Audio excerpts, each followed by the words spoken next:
Assalamualaikum warahmatullahi wabarakatuh. Selamat pagi Anda semua. Perkenalkan, nama saya Poppy Julia Oksana, biasa dipanggil Poppy dengan NIM 1903353 dari kelas Pendidikan Fisika A 2019.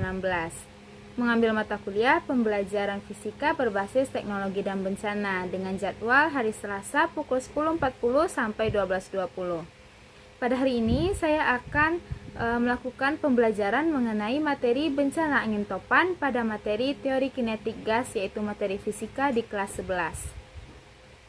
Selanjutnya, untuk kesempatan hari ini kita akan mempelajari kompetensi dasar dan tujuan pembelajaran, sumber belajar yang kita gunakan, teori kinetik gas, serta penerapan dari teori kinetik gas ini. Yang pertama adalah mengenai kompetensi dasar dan tujuan pembelajaran pada hari ini.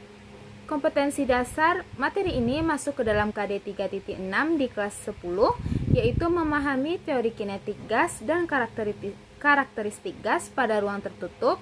KD 4.6 mempresentasikan laporan hasil pemikiran tentang teori kinetik gas dan makna fisisnya. Untuk tujuan pembelajaran kita adalah siswa dapat menganalisis persamaan keadaan gas ideal pada angin topan, lalu siswa dapat menganalisis hukum Boyle-Gay-Lussac dan mengaitkannya dengan permasalahan lingkungan, misalnya pada angin topan. Tujuan ketiga adalah siswa dapat mengidentifikasi teori kinetik gas ideal dalam kehidupan sehari-hari dan mengaitkannya pada permasalahan lingkungan, misalnya pada angin topan.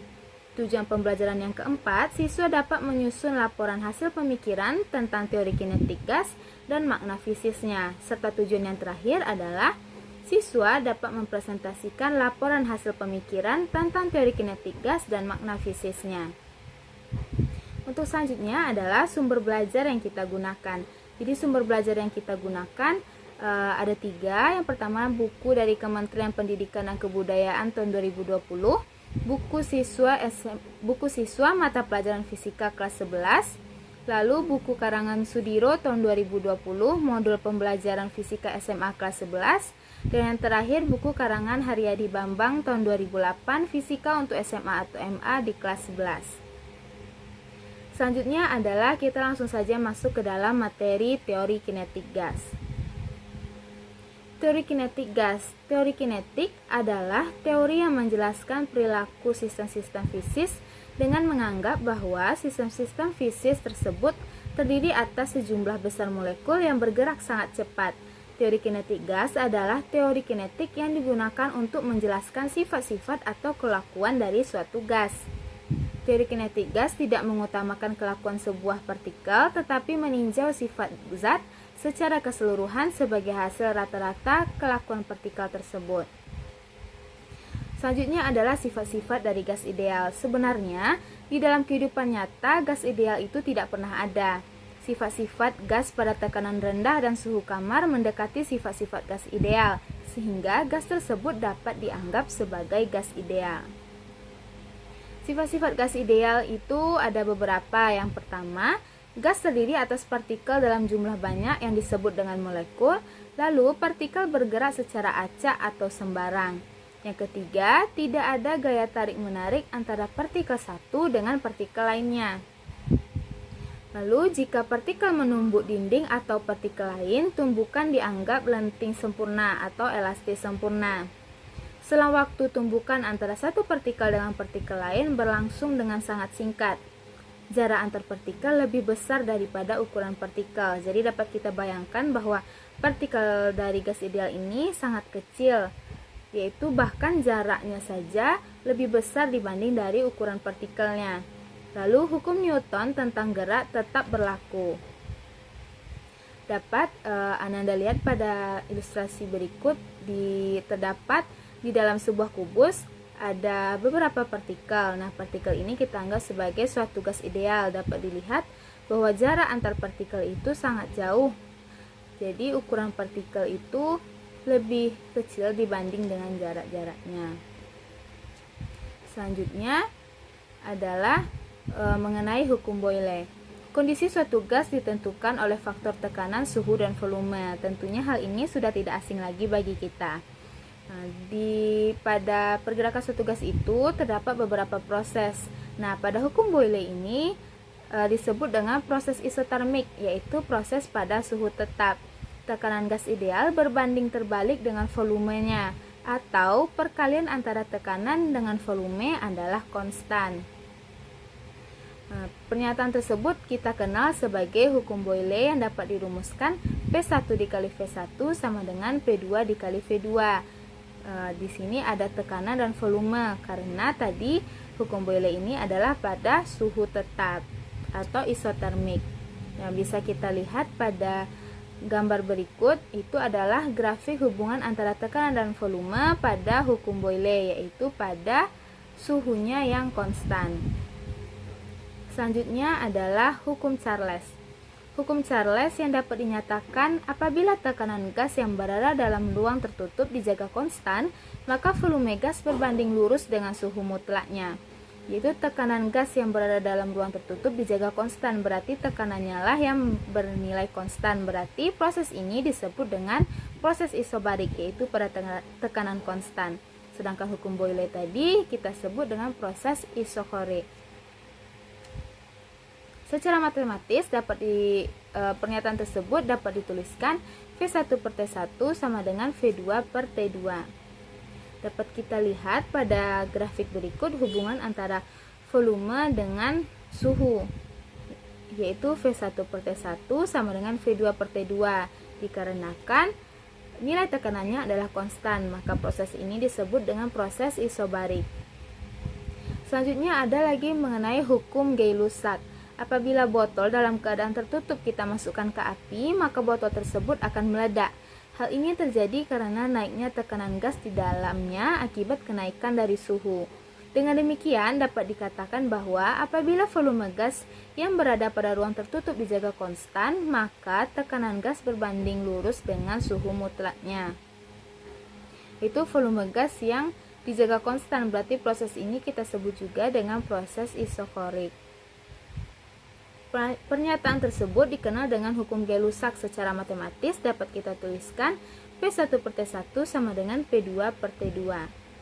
Dapat kita lihat pada grafik berikut ini hubungan antara tekanan dan suhu pada hukum Gay-Lussac, yaitu pada volumenya yang konstan. Selanjutnya ada lagi hukum yang terakhir adalah hukum Boyle-Gay-Lussac. Rumusnya P1 V1 per T1 sama dengan P2 dikali V2 per T2. Dapat kita lihat pada gambar berikut, di rumus ini tidak seperti hukum-hukum yang sebelumnya karena di sini terdapat persamaan untuk tekanan, volume, dan juga suhu. Karena hukum ini merupakan gabungan dari hukum yang pertama tadi, hukum Boyle, dan juga hukum Gay-Lussac. Selanjutnya, persamaan umum dari gas ideal. Jadi gas ideal ini ada kita kenal dengan mol yang dilambangkan dengan N, adalah satuan banyaknya partikel yang besarnya merupakan hasil bagi suatu unsur atau senyawa dengan massa relatifnya AR atau MR. Jadi N atau mol sama dengan massa unsur atau senyawa dalam satuannya gram per AR. Bilangan Avogadro adalah bilangan yang menyatakan jumlah partikel dalam suatu mol. Bilangan Avogadro ini kita tuliskan atau kita lambangkan dengan Na, yaitu sama dengan 6,023 dikali 10 pangkat 23 partikel per mol. N dirumuskan dengan N kecil dikali Na atau mol dikali Na. Dan N ini adalah jumlah total partikel. Jadi bilangan Avogadro, jumlah total partikel, dan juga jumlah mol itu rumusnya saling berkaitan satu sama lain. Nah, selanjutnya mari kita bahas mengenai penerapan dari teori kinetik gas ini pada bencana alam yang ada, yaitu penerapan teori kinetik gas pada angin topan. Angin topan adalah pusaran angin kencang yang terjadi disebabkan oleh perbedaan tekanan dalam suatu sistem cuaca. Angin terjadi karena adanya perbedaan tekanan udara atau perbedaan suhu udara pada suatu daerah atau wilayah. Jadi angin ini terjadi karena perbedaan tekanan atau perbedaan suhu. Hal ini berkaitan dengan besarnya energi panas matahari yang diterima oleh daerah atau suatu wilayah. Dan berkaitan dengan besarnya energi panas matahari yang diterima oleh permukaan. Pada wilayah daerah yang menerima energi panas matahari besar akan mempunyai suhu udara yang tentunya akan menjadi lebih panas dan tekanan udaranya cenderung lebih rendah. Jadi jika suhunya panas, maka tekanan udaranya cenderung lebih rendah. Itu sudah ada kita bahas pada hukum-hukum gas ideal sebelumnya tadi. Jadi sebenarnya angin topan ini terjadi karena adanya perbedaan tekanan dan perbedaan suhu. Dapat dilihat pada ilustrasi berikut. Angin topan di bagian atas panah berwarna oranye itu adalah pusaran dari udara dingin, lalu udara dingin akan turun ke bawah ditandai dengan panah merah, sedangkan udara panas akan naik ke atas ditandai dengan panah yang berwarna kuning. Baiklah, selanjutnya adalah contoh soal mengenai materi ini. Suatu gas dengan volume 2 meter kubik berada dalam bejana tertutup atau tidak bocor yang suhunya dijaga tetap. Tekanan mula-mula gas tersebut adalah 2 Pascal. Jika tekanannya dinaikkan menjadi 4 Pascal, tentukanlah besar volumenya. Nah, dari soal itu diketahui volume satunya 2 meter kubik, tekanan satunya 2 Pascal, tekanan 2 4 Pascal. Yang ditanya adalah volume yang kedua. Maka kita bisa menggunakan persamaan dari hukum Boyle tadi. P1 dikali V1 sama dengan P2 dikali V2. Maka V2 dapat kita rumuskan menjadi P1 dikali V1 per P2. Lalu kita tinggal memasukkan angka yang telah diketahui dari soal. P1-nya 2 Pascal dikali V1-nya 2 meter kubik per tekanan 2-nya adalah 4 Pascal. Jadi volume 2-nya adalah 1 meter kubik. Sekian pembelajaran kita pada hari ini mengenai penerapan teori kinetik gas, khususnya pada bencana angin topan. Semoga pembelajaran hari ini dapat bermanfaat. Saya sudahi dengan wassalamualaikum warahmatullahi wabarakatuh.